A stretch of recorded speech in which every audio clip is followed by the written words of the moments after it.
नमस्कार वेस्ट बेंगल सबाई एएसएम एवं बीएम আমার নাম ডক্টর চৈতালি রয়। আপনারা তো আপনার কাছে ভাবছি কপি আর পেন রেখে থাকবেন নোটস করার জন্য, ইম্পর্ট্যান্ট নোটসগুলো।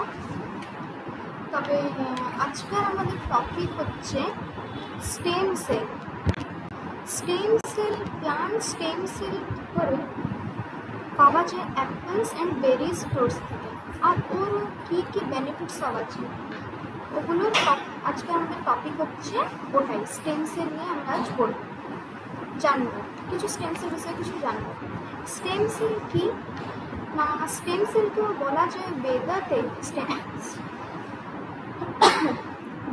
স্টেম সেলকে বলা যায় অমৃত।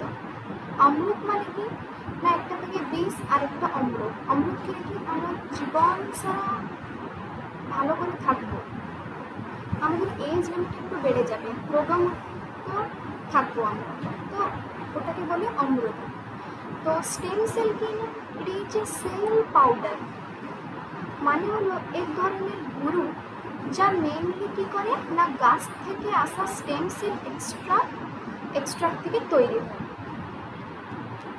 স্টেম সেলটা তাহলে কী হলো না, এটা এক প্রকার হচ্ছে এক ধরনের গুঁড়া যা কোথা থেকে তৈরি হয় না গাছের থেকে তৈরি হয়, গাছের স্টেম সেল থেকে এক্সট্রাক্ট হয়।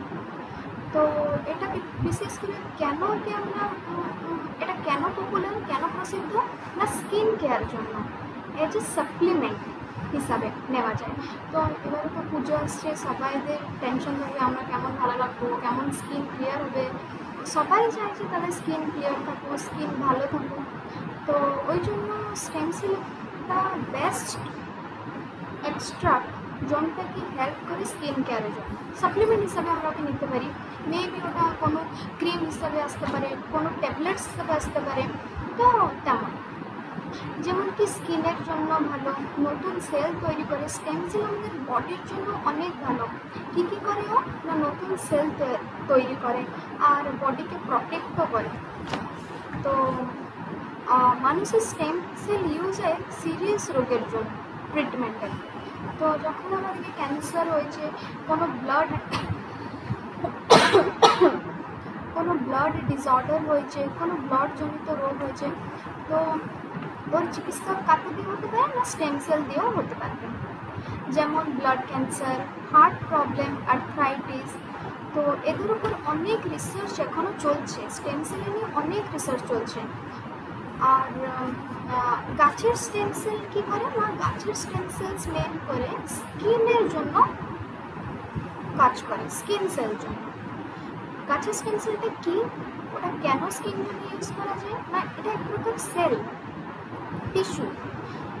তো এটা কি করে না, অন্য কোনো সেল হতে পারে, এই সেলটা একটাও হতে পারে, অনেকগুলোও হতে পারে। পাওয়া যায় গাছের রুট বা সুট টিপ থেকে, গাছের মূল থেকে এই সেলগুলোকে পাওয়া যায় স্টেম সেল। গাছ তো ওর অনেক পার্টস আছে, যেমন কি আমাদের লিফ, ফ্লাওয়ার, স্টেম আর ব্রাঞ্চ, অনেকগুলো আছে পার্ট। কিন্তু স্টেম সেল আমরা কোথা থেকে পাই, গাছের রুটস থেকে পাই। এদের কাজ কি, রুটস থেকে তো পেয়ে গেলাম স্টেম সেল, ওর পরে ওর কাজ কি না নিজেকে আবার তৈরি করে, সেলফ রিনিউয়াল। স্টেম সেল কী করে না নিজেকে তৈরি করে, টোটিপটেন্ট, ওই জন্য ওগুলো টোটিপটেন্ট সেলও বলা যায়। তো ও নিজে তৈরি হয়ে কী করে না, জোন টিস্যুটা বা জোন ফাংশনটা আমাদের দরকার থাকবে শরীরের জন্য, তো ও ওটাই কনভার্ট হয়ে যায়, ওই হিসাবে কাজ করে। তো গাছ যতদিন থাকে স্টেম সেল অ্যাক্টিভ থাকে, কিন্তু গাছকে যদি বাড়াতে এবং নতুন অংশ তৈরি করতে হেল্প করে কে করে না স্টেম সেল।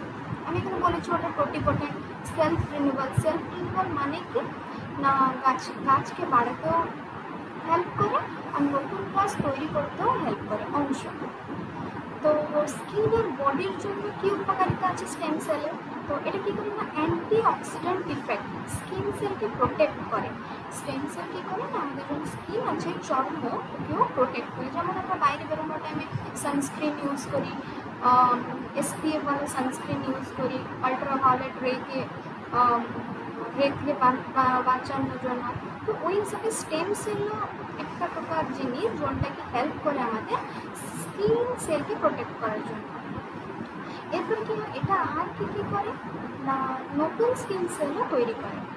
তো যদি আমাদের স্কিনটা পুড়ে গেছে বা জলে গেছে, যদি নতুন স্কিন তৈরি না হবে তো ওই চিহ্নটা তো থেকে যাবে না।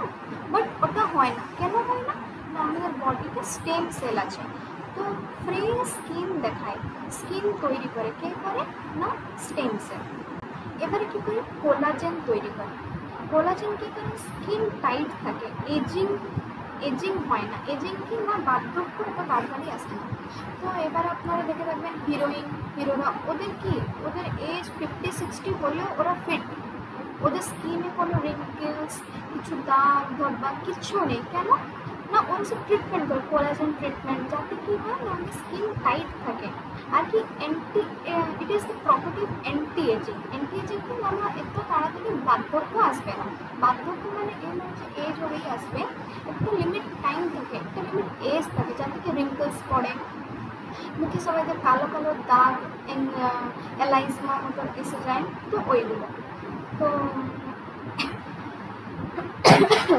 এর আর কিছু ফুল থেকেও কোনো উপকারিতা আছে, এক্সট্রাক্ট আছে।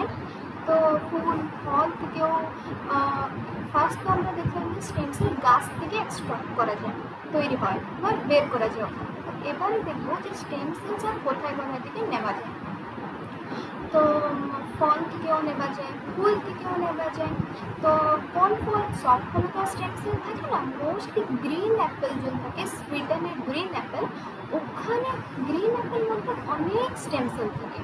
স্টেম সেল কী করে না স্কিনকে ইয়ং রাখে। আর ব্লুবেরিজ কী করে না ইউভি লাইট যে পড়ে ওটা করতে গেছে না সানলাইট থেকে ইউভি লাইট আসে, তো ওটা কী করে আমাদের স্কিনকে ড্যামেজ করে। বাট যদি আমাদের শরীরের মধ্যে স্টেম সেল ঠিক থাকবে, তো আমাদের টিস্যু রিপেয়ার কাজ চলতে থাকবে, রিজেনারেশন অফ টিস্যু হতে থাকবে, তো ওটা কী করবে আমাদের স্কিনকে প্রোটেক্ট করবে। আর আচ্ছাই বেরি এটা কি অ্যান্টি অক্সিডেন্টে ভরা। আর উন মানে আমরা কোনো ক্ষতিগ্রস্ত হলে বা কিছু ছিঁড়ে কিছু হয়ে গেলে ওটা ভালো করে দেয়। এরপরে হলো অন্য আরও কোনো ফ্রুটস আছে বেরিজ, ওটা কি রাসবেরিজ, ব্ল্যাকবেরি, অ্যারোনিয়া, জাভা পাম, এগুলো স্কিন রিজেনারেশন আর অ্যান্টি এজিংয়ের জন্য কাজ করে। এরপরে দেখো মানুষের ট্রিটমেন্টের জন্য কী করে আমরা স্টেম সেল ইউজ করি। তো ধরুন আর কোথায় পাওয়া যায়। তো ফার্স্ট হলো এইচএসসি কি হেমাটোপয়েটিক স্টেম সেল। এটা কি করে না বোন ম্যারো, ব্লাডের অ্যাম্বিলিক্যাল কর্ড থেকে পাওয়া যায়। বোন ম্যারোতে কী থাকে না দুটো ম্যাটার থাকে, একটা থেকে হোয়াইট ম্যাটার, একটা থেকে গ্রে ম্যাটার। তো এটা কি করা যায়, এই এইচএসসি কোথা থেকে পাওয়া যায় না অ্যাম্বিলিক্যাল কর্ড থেকে। তো এটা কী করে না মেইনলি ব্লাড ক্যান্সারের জন্য, ইমিউন প্রবলেমের জন্য ইউজ করে। এটা কী করে হেমাটোপয়েটিক স্টেম সেল আমাদের ইমিউন সিস্টেমটাকে বৃদ্ধি করায়, যাতে কী হবে না ব্লাড ক্যান্সার জন্য ট্রিটমেন্ট করতে পারবে। এরপরে কি আসলো এমএসসি কি মেসেনকাইমাল স্টেম সেল। এমএসসি দুটো টাইপের থাকে, একটা হচ্ছে এমএসসি 1 অ্যান্ড এমএসসি 2। তো এখানে ওভারঅল আমরা দেখবো এমএসসি স্টেম সেলের কাজ কি। এটা কি করে, এটাও বোন ম্যারো থেকে পাওয়া যায়। এটা অনেক রোগের ট্রিটমেন্ট করে। আর কেউ রিসার্চে অনেক চলছে, এর বিষয়ে রিসার্চে চলছে কী করে আরও অনেক রোগের প্রতিরোধ হতে পারে এগুলোর জন্য। তো তাই আর এগুলো এই স্টেম সেল কোথায় ইউজ হয় না টিস্যু রিপেয়ার জন্য। টিস্যু রিপেয়ার না কী না স্কিন, বোন, মাসল, এগুলো কী করে না আমাদের যদি ড্যামেজ হয়ে যায় কোনো টিস্যু, তো এগুলো কী করে না ওকে নতুন করে তৈরি করতে পারে। তো শরীরের জন্য কাজ করে, যেমন কি ইনফ্লামেশন কন্ট্রোল করে। ইনফ্লামেশন কি যেমন সোয়েলিং হয়ে যায়, একের জন্য থাকে কিছু অ্যালার্জিক থাকবে, কিছু খেয়ে নেবে ওদের রেডনেস হয়ে যায়, ওই জায়গাটা ফুলে যায়, তো ওইগুলো হলো ইনফ্লামেশন। তো আর কী করে না ব্লাড ফ্লোকে ভালো করে, ব্লাড ফ্লোকে কী করে না নতুন ব্লাড ভেসেল তৈরি করে, নতুন ব্লাড ভেসেল তৈরি করে না রেড ব্লাড সেলস তৈরি করে। তো এর উপরে অনেকগুলো রিসার্চও চলছে, যেগুলো হচ্ছে ব্রেনের রোগের উপরেও অনেক রিসার্চ চলছে। ডায়াবেটিক জন্যও স্টেম সেল কী করে ওগুলোও রিসার্চ চলছে, কী করে স্টেম সেল থেকে আমরা ইনসুলিন তৈরি করতে পারি। আর হার্ট প্রবলেম জন্যও চলছে, কী করে হার্ট সেলকে রিপেয়ার করা যায়। আর অস্টিও আর্থ্রাইটিস কি ব্যথা কমায়, আমি যে বলছি আঁটু ব্যথা আর পা ব্যথা এগুলো হয়ে এগুলোকেও কমাতে পারে, ওর উপরে কাজ চলছে, রিসার্চ চলছে এখন। তো আর আসলে ক্রনিক কি জন্য অনেক আমাদের একটা রোগ হয়েছে, ওটা অনেক দিন ধরে লেগে আছে, ছাড়ছে না, ওকে বলে ক্রনিক উন্ড। জলটা অনেক দিন ধরে লেগে থাকে রোগ বা কোনো ক্ষত বিক্ষত হয়েছে আমরা, তো ওটা ছাড়ছে না, তো ওকে বলে ক্রনিক উন্ড। তো ওটা কী করে না, ওটা কী করে উন্ডকে ভালো করার জন্য, ক্ষতিগ্রস্ত পার্টকে ভালো করার জন্য ওটা হেল্প করে। তো এরপরে আর কি, এরপরে কী থাকে, এর রিস্কও আছে।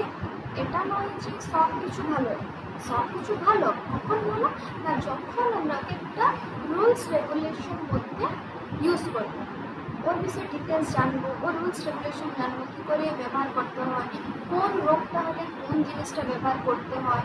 তো ওই হিসাবে এর প্রবলেমও আছে। এটা কী করে না, রিস্ক আছে, ইনফেকশন, অ্যালার্জি, ইমিউন প্রবলেম বা টিউমারও হতে পারে। কিন্তু প্রিকশনও আছে, যদি আমরা একটা সানস্ক্রিন বা ময়শ্চারাইজার ইউজ করছি, তো তুমি টেস্ট কী করে করবো যে এটা আমাদের স্কিনের জন্য হতে পারে, নাও হতে পারে।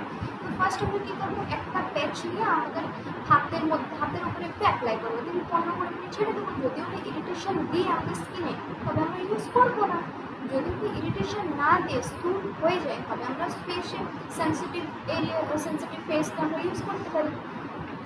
তো এর জন্য এখন অনেক টেস্ট চলছে, ওর উপরেও কাজ অনেক চলছে।